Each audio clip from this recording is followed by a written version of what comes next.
Yo, questions with the coach. Sure hope you guys can hear me because I've been playing around with this.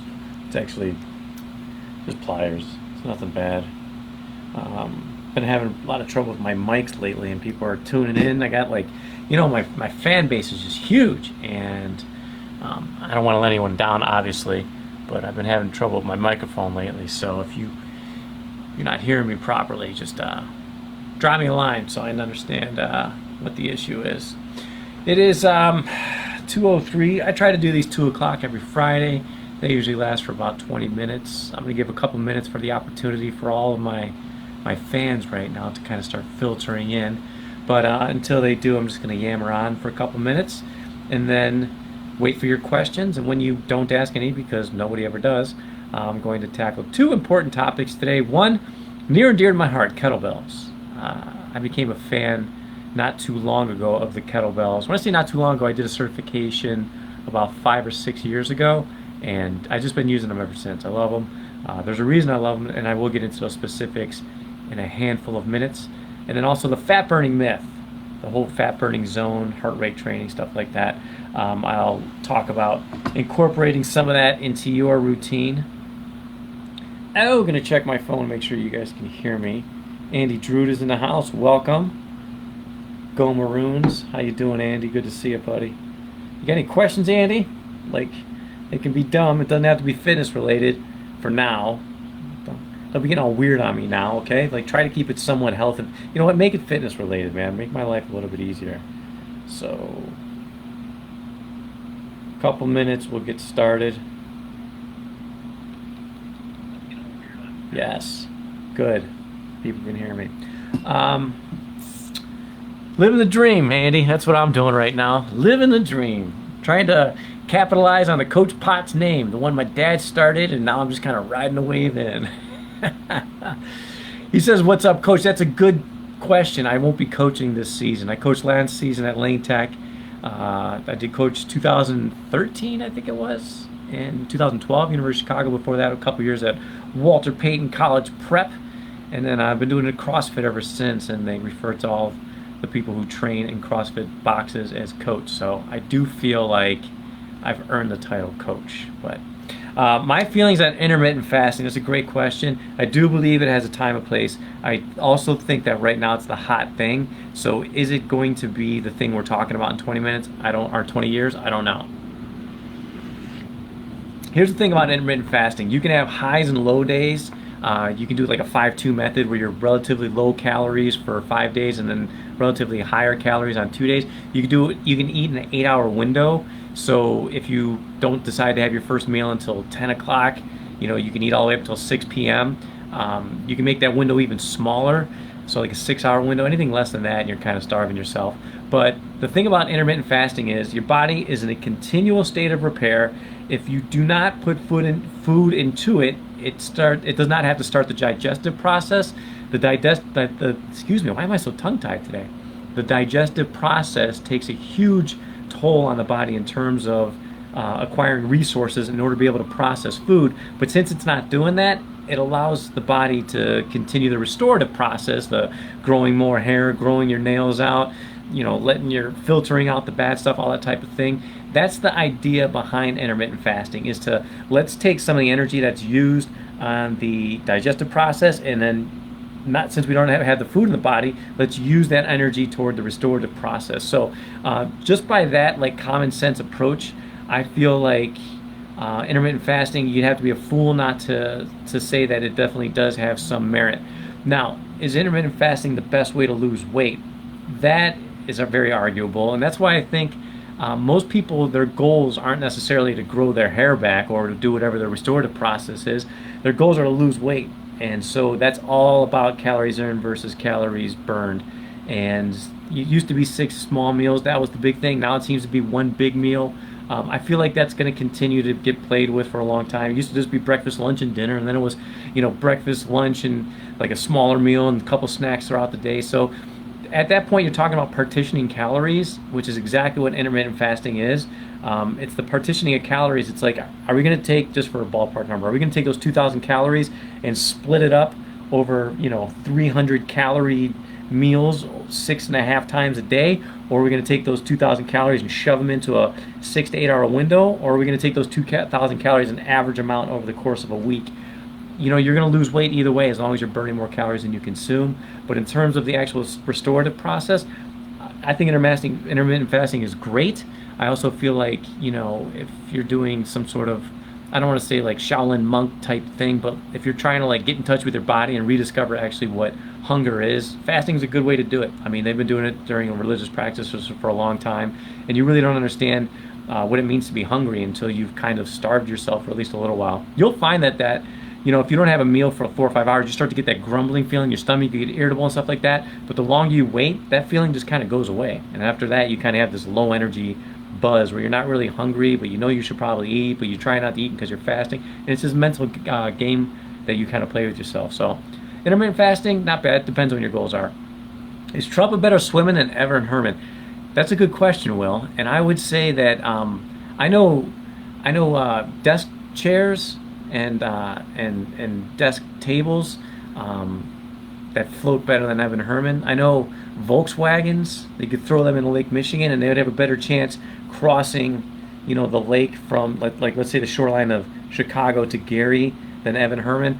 I mean, you name it. I would, if I had to choose between, if I was drowning and I had Evan Herman as an option if somebody could save me, or if someone just threw me a 100-pound kettlebell, I'd probably opt for the 100-pound kettlebell, because at least I'd go out in style, because I know they both have the same outcome, and then I wouldn't have to deal with Evan for that small window.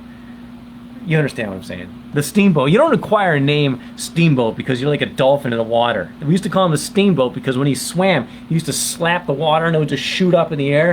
And it was to the point where they had poolside dining at the club I worked at, where people were getting splashed and stuff because this kid just couldn't swim. And from like all this like conniption fit in the water, all this water shooting all over the place, you'd see from beginning to end where he went. It was usually like a total of like 5 to 10 meters tops. So he would just kind of like veer off to the side and then like not even get halfway down the pool. So good for entertainment, bad if you can't swim and he's the only person there to save you. So better exercise, front squat or deadlift? It depends. All these answers have the answer depends. In fact, I got a book that's actually like, which comes first, cardio or weights? And if you read through all these frequently asked questions, which is usually where I get the ideas for some of these topics, you'll find that the answer is it depends. If in terms of sport performance, like I play a sport that requires me to go against another person, so trying to build explosion, trying to build strength, you know, functional movement, quote unquote, I think front squat is king. If we're talking about brute strength, like how strong is somebody, I don't think there's a better, the big three, you know, bench press, deadlift, and back squat for the powerlifting meets, that's going to determine who the strongest person is. So to know how much you can actually pick up off of the ground is kind of a cool thing to say. But in terms of if you're training for sport, or you're trying to use your whole body, or you're trying to use an exercise that could potentially translate to the real world, i.e. functional, front squat's king. And the nice thing about front squat is back squats typically engage the posterior chain more, so you're using more glutes and hamstrings. Front squats more quads. You know, it's hard to find an exercise that targets the quads other than the leg extensions, and when you're doing those, it's really easy. Leg extensions where you're sitting down and you're kicking out, you know, it puts a lot of strain on the knee. So I myself stay away from knee extensions. I don't like to do them. I just find, you know, the heavier I go, the more my knee starts to hurt. So if I'm targeting the quad specifically, an exercise I want to lift a lot of weight, I also want something that could potentially translate to functional fitness, i.e. the real world, front squat is king. If I want to see how strong I am, there's no better exercise than the deadlift. I mean, there's no truer, you know, maybe taking a big boulder and throwing it as far as you possibly can, that could be another test of strength, or seeing how much weight you can lift above your head, which is also the clean and jerk and snatch, and those have pretty high in technique. They're not just brute strength. But who's a stronger guy? Do a deadlift. Who's a better athlete? Test and front squat. That would be my answer to those. Myron Hester's in the house. We went from 3 people to 1. Myron, man, how's it going? Taking care of all those kids? Myron's got a lot of kids. It's good to see you, man. I need Mount Carmel connection, really. I'm out here living the dream. Hey, more questions and comments than we've had in the last 3-4 weeks combined. This is good. I appreciate it. Let's go into the fat burning myth, then we'll talk about kettlebells, and then we'll get the heck out of here. Enjoy our weekend. Fat burning myth. Is there such a thing as a fat burning zone when you're doing cardio? There is. The reason I believe that it was formulated was just another opportunity for people to sell, for businesses to sell cardio machines, cardio pieces of equipment. Oh, let me go ahead and answer this one. Andy Drew's got a great question about bands, chains to weights to create additional overload. Here's the deal with bands, chains, and any other quote-unquote stimulus. You're adding variety. So the thing is, the body, there's only a handful of, let's say, you want to call them functional exercises, but there's only a handful of exercises. I mean, if we're talking lower body, there's squats and lunges. If we're talking upper body, there's pushing and pulling, vertical, horizontal. You can twist into the transverse plane and frontal plane and change all the types of planes and stuff like that. We can use different pieces of equipment, kettlebells, dumbbells, bands, TRX, body weight type stuff. You can do like all that type of stuff. There's the movements themselves are relatively basic. The types of things you can do to make them different is kind of, I want to say it's infinite, but it's a lot. You're really only limited by your creativity. So Shannon, I know you're going to be bored, but we're talking about lifting chains and bands and stuff. So good to see you, Mark Vanna. The thing about the bands and chains in particular is the concept of progressive overload. So if I have a barbell on my back and I have chains that are dangling down, when I go down, those chains, like here's the ground, the chains start to kind of crinkle up and the bar weighs less. And then as I'm coming up, the bar weighs more. So the idea is when you're at your most vulnerable spot at the bottom of a squat or the bottom of a bench press or deadlift, whatever, when you probably shouldn't be lifting the most amount of weight, you're not in your least powerful position, the weight is a little bit less. And then as you come up, so you're driving up, your hips, your knees, your ankles are starting to extend more, you have a little bit more strength, that weight gets a little bit more challenging because it weighs more because the chain is coming up off the ground. So the way, instead of, if I lifted 200 pounds on my back, that'd be 200 pounds. But if I put 200 pounds with chains on it, it would decrease as I went down and it would increase as I went up. It's another stimulus to the body because your body isn't used to, it's like instead of attacking it from different angles, it's literally increasing the weight as you're doing the exercise.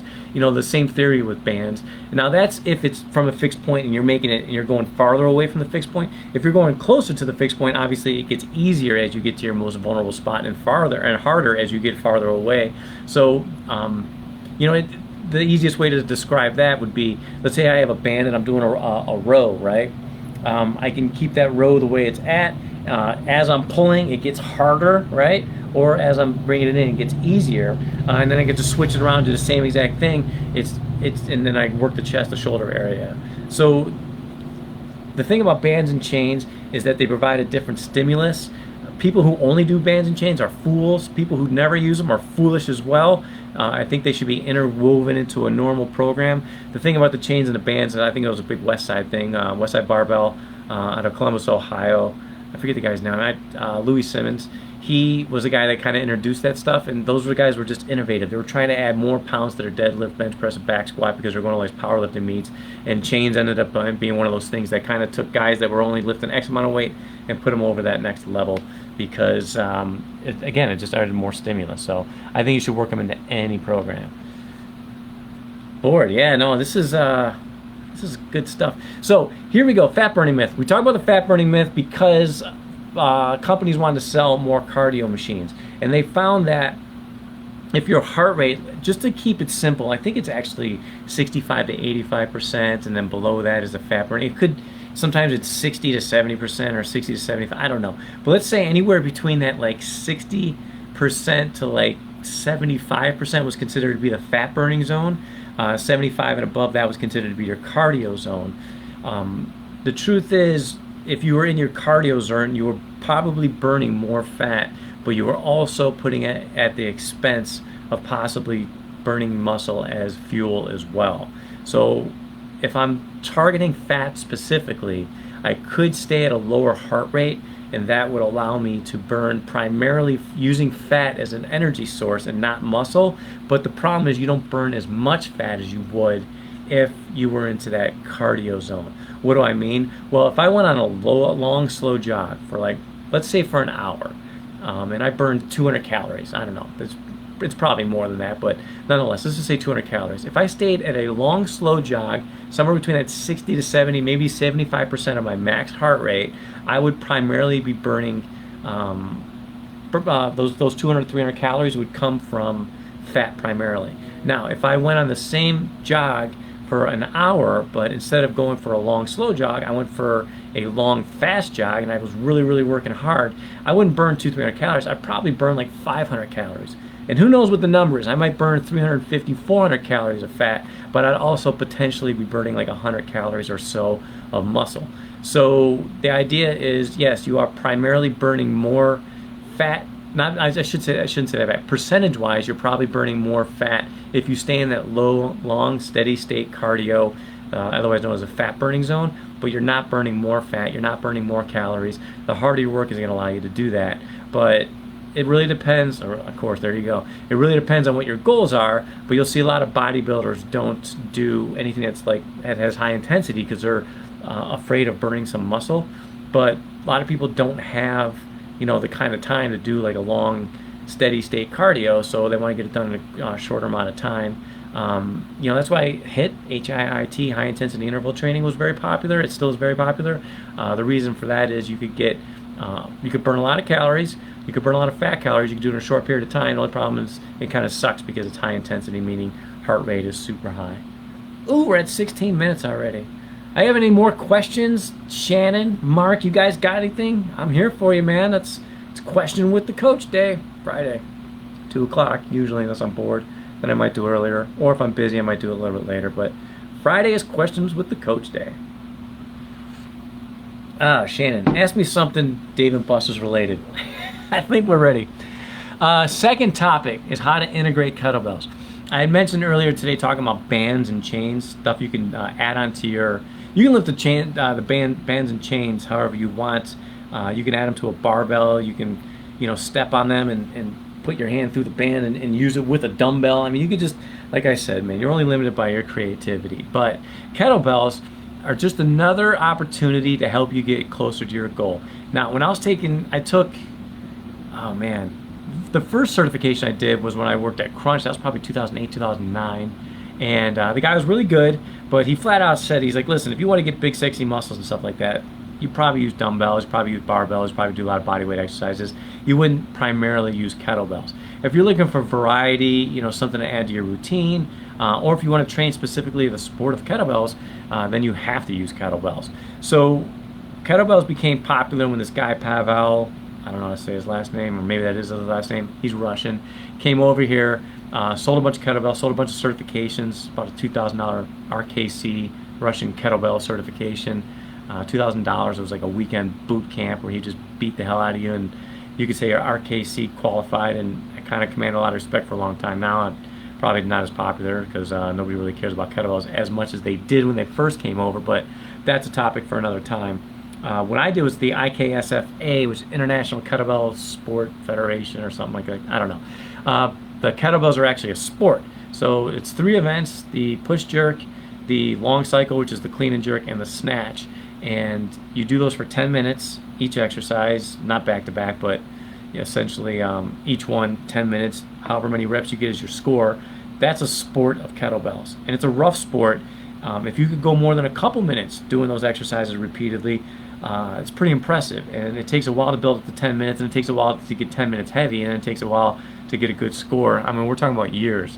Having to work on your engine, it literally falls into the category of muscular endurance. And so there's only a few, sports like that, but, like running is definitely one. I'm trying to think of muscular endurance primary sport. Swimming is definitely another one. And kettlebells. I mean, you could do the sport of kettlebells. So kettlebells are cool if you already have a decent strength in terms of using dumbbells, barbells, and you're looking for something different. Should you only do kettlebells all the time? Well, if you're training for the sport of kettlebells, I would say, yeah, you're going to have to do them primarily. If you're looking for something different, no, you shouldn't be doing them all the time. They should be kind of added on. In fact, I would go so far as to say is if you have all these fancy pieces of equipment, kettlebells are probably 10 to 20% of what you should be doing. I think body weight, dumbbell, and barbell exercises, those 3 should be the primary the primary, I was gonna say modes of transportation, but primary piece of equipment that you should be using the most often, and limit the machines. If you have machines, I don't recommend staying with those unless you have that kind of time. Most of us don't, but if you're spending an hour and a half, 2 hours in the gym and you're looking to target a specific muscle in a specific way, because that's what you need to do in order to get big muscles or big sexy muscles, then you should maybe use some machines, in addition to a normal routine. But if you're talking about getting in and out in anywhere between 30, 40, no more than 60 minutes, you're sticking with bodyweight exercises, sticking with dumbbells, barbells, and some kettlebells on top of that. And it keeps it interesting, Again, it's the sport itself is a muscular endurance exercise, and you don't see too many of those around. So I think they're cool. I like using them. I say give them a shot. Let's talk with Shannon. Shannon loves kettlebells. Tension headaches when she uses them. It's weird that you get headaches when you use kettlebells. I don't know why specifically that a kettlebell would do that. There is a lot of overhead motion with kettlebells, whether you're doing the swing. And that's another thing too. Dumbbells, you really can't mimic the swing with a dumbbell. You got to have that handle. So that's one exercise that is completely dependent on whether or not you have a kettlebell. How do you get out of your own way and tackle workouts when you drag? You don't feel like doing anything. Here's the same. Let me answer that question. I'm glad Jim Gilbert's here. It's Adam's birthday. You better wish him a happy one, Jim. And in case you need to get into his garage, 52980. That's the code. What are the best kettlebell exercises besides the swing? HIIT is a great way to burn fat. You can always rewind the video. I talk a little bit more in depth about it, obviously. But high intensity exercises are a great way to burn fat. They're a lot bit faster. They just suck. That's why people don't like to do them as often. Best kettlebell movements besides the swing.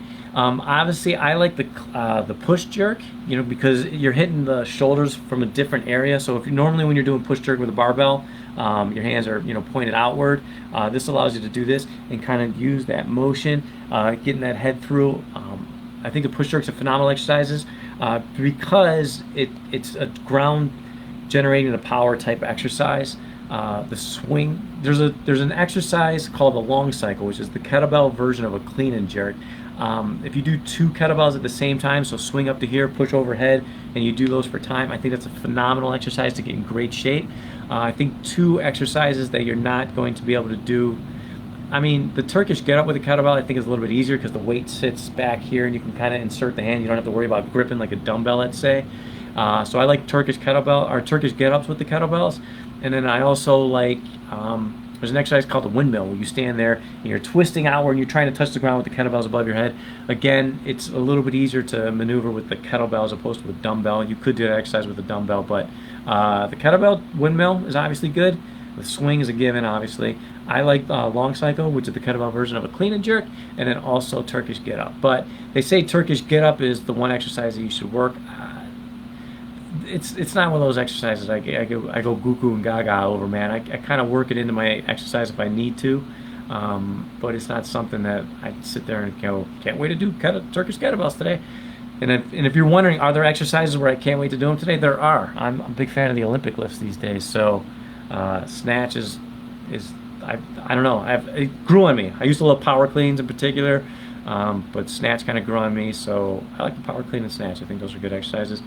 Pushing overhead, that's another story. You asked what you can do to motivate yourself, Shannon. I love it.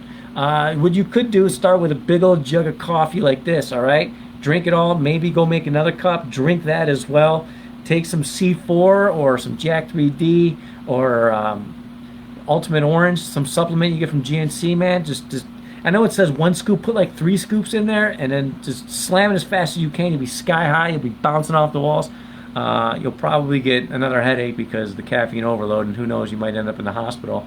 So better don't do that. Here's my tip for anybody who's thinking about potentially starting a routine or is having difficulty getting started. Do them in the morning. Do them the first thing when you wake up. Don't let anything get in the way. Set the alarm clock a little earlier.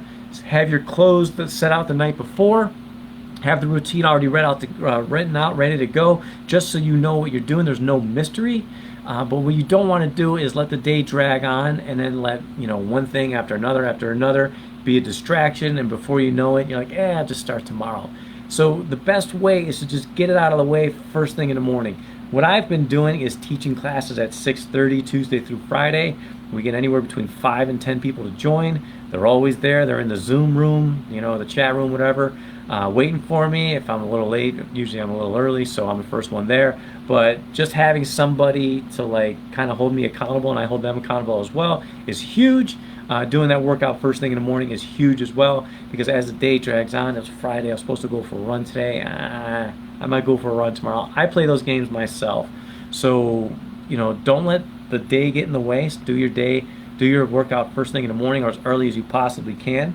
And then secondly, find someone, whether it be virtual or in person, or maybe someone you live with, or maybe someone who lives down the block. I don't know. Someone to hold you accountable, Even if the night before you said, do me a favor, call me at 7 a.m. just to make sure I'm out of bed. I want to make sure that I'm hitting the road by 7:15, whatever I need to do to get my workout in. Have someone hold you accountable. Do it first thing in the morning, and then you'll find this is a potism, man. This is a direct line from the Book of Pots. But I don't think the most important thing for accomplishing anything is action. I think the most important thing is momentum. Action meaning that you need to do something in order to get something. Don't get me wrong, that's important. But the concept of momentum is huge, meaning you should start small. And I love this saying, I've said it before, I'll continue to say it, is that anything worth doing is worth doing poorly. So even if your workout for the day, I'm supposed to go run a mile at the track, I don't feel like doing it, just go to the track, go for a half mile, go for a quarter mile, just go for a mile walk. Don't twist your own arm, just be like, I can't believe I have to do this. Go do it and just do it poorly. Just get it done. The thing is, you're trying to establish habits. Habits, they consist of carving a portion of the day. And that takes practice. But once you get that momentum going, once you actually make it to the track, then you can actually worry about the quality of workout. Once the quality of workout starts getting good, then you can worry about making it a little bit more challenging. And we just kind of add layers on as we go. That's why it's not just about starting. Starting is important. It's about starting small and building outward from there. You'll have a greater chance of success if that's the case. Potsisms, man, you gotta love them. Hey, smoke them if you got them. So we can always just, yeah, it's the mental game, Shannon. So one thing you can do, like I said, a momentum is huge, but I like this. I don't have it right now, but I usually have a calendar hanging in my bedroom. You just put an X for every day you work out, whether it be small or big, go for a walk, or did a 3-hour workout, doesn't matter. Any kind of workout whatsoever, put an X. And we want to celebrate the successes. And at the end of the month, ideally you want to see 20 to 22 X's. That's ideal. Are you going to get to be that high? I don't know. But if you're working out 5 days a week, seeing those X's up there and being like, I got to shoot for at least 22, 20, 22, whatever, let's be realistic. You're probably not going to do, 6-7 days a week, every single week. You may squeeze a week in with that many. May only get a week with like 3 or 4 in. I don't know. But by the end of the month, if you have 20, maybe 22 X's, it was a good month. And you'll find that as opposed, weeks 3 and 4, trying to get those X's on the calendar is a little bit easier when you already have the X's from weeks 1 and 2. You want to keep it going. So you give yourself a little bit of leeway as well. I'll answer any more questions because I feel like I'm on a roll. Damn right I used to yell at me. I was a maniac, man. Blend 27. Do they still even have those? I was a Marlboro Blend 27 guy. No one starts out in Blend 27s. Everyone starts out Marlboro Reds, and then you kind of work your way down from Marlboro Reds to Blend 20. Well, Blend 27 was somewhere in between a light. Then you do lights and then ultra lights, and by that time, you might as well just quit smoking because that's like smoking paper anyway. But don't miss it. Not advocating smoking, but I did smoke for about 5 years of my life, and that was my line, man. Smoke them if you got them. You know what the other thing I used to say was? Oh, there's going to be hot times in the old town tonight. Another Potsism, man. That's a line directly from the Book of Pots, man. There'll be hot times in the old town tonight. Anyway. That was good. Yeah, if you can get 5 a week, you're doing great. Any more? Oh, shoot. We're coming up on a half hour. This is a good day. Good day. And, of course, yep, I forgot to hit record on my camera, so this, I'll have to figure out how to extract this and place it on the YouTube. I'm gonna wrap this up. Damn right I am, man. Smoke them if you got them. That's all I gotta say, Shannon. And hopefully you're not smoking anymore. It was a foolish time in my life, and I could go back. I never would have smoked in the first place. It's a filthy habit. It's a hard one to kick. And after 7 years of not having one cigarette, I picked up again. And within a year after that first cigarette, I bought my first pack. And then I just said, I've got to be an absolute, excuse my language, fucking idiot to start smoking again this late in life. So, hey man, if you're like 22, I'll cut you some slack. But once you reach that 27, 28, about that 30-year-old threshold, man, start putting your life in order. Put down the cigarettes, go get a job, get out of your parents' basement, you know. Stop waiting for other people to pick up the check. You know, that kind of stuff, man. Grow up is what I'm saying. Did I go off on a tangent? Yeah, I kind of did. Shannon, you're the best. All right, folks, I'm out of here. Enjoy the heck out of your weekend. Weather's great. Go outside. Do something fun, man. Let's build upon the fun we had during Memorial Day. I cleaned my grill. I'm going to do some more grilling this weekend. That should be good. So hopefully see you soon. Next week, 2 o'clock Friday. Questions with the coach. Keep it real. Do I want? Yeah.